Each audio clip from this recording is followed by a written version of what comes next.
And you have this really great report that is out that basically shows just how much money these foreign funded organizations have to do work in Canada. And in some instances, they have more money in the bank than our major political parties. They have way more money in the bank than our major political parties. Way, way more. I believe they have, let me just make sure that I get the numbers right.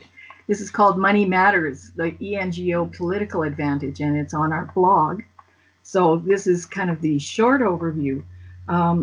So the top 40, so that's not all the ENGOs, but the top 40 between 2000 and 2018, I believe it was, received $11.2 billion in revenues. Some of that from offshore, quite a big chunk of it.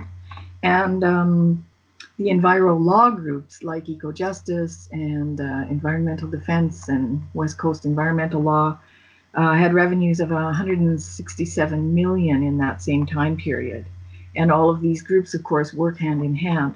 So the ENGOs and enviro law groups had 18 times the revenues of all the federal political parties, and 27 times the revenues of market-oriented groups like, say, Fraser Institute and other, I don't know, Frontier Center, other groups like that, that, you know, really do economic analysis of these proposed climate and energy policies.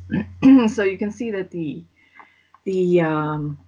information has been really skewed, and of course these groups also have lots of money to buy op-eds in mainstream media, and lots of influence in other ways too. One of the things, we're working on another report right now that's just doing a very simple overview, but looking at, say, social media. Greenpeace, I think, has 1 million followers, this is in Canada, on their Facebook page.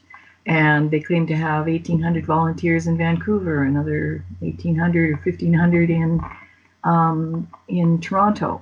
So you have these groups with tons of money, lots of cause-oriented youth, lots of volunteers, and these people are easily tapped into by the electoral officials. And actually, you can see that in another report of ours called Manufacturing and Climate Crisis.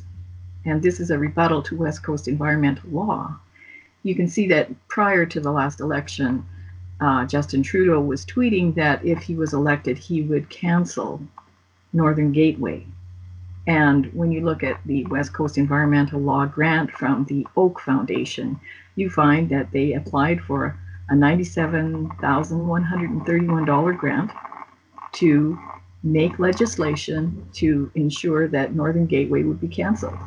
So then you have to ask, was that a dog whistle for all these other massive environmental groups to tag on?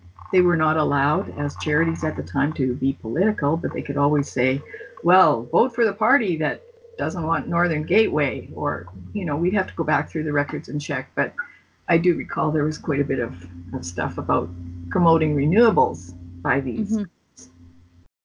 Anyway, so we have actually 3 reports that deal with this. One is called Dark Green Money. Another one is called Big Green Money. And Big Green Money recounts how much money these groups also get from the federal and provincial government. It's amazing. They just get hundreds of millions of dollars from the government to block jobs. So taxpayers are subsidizing the charities, and they're also funding them for these grants where there's no performance requirement. It's absurd, ridiculous.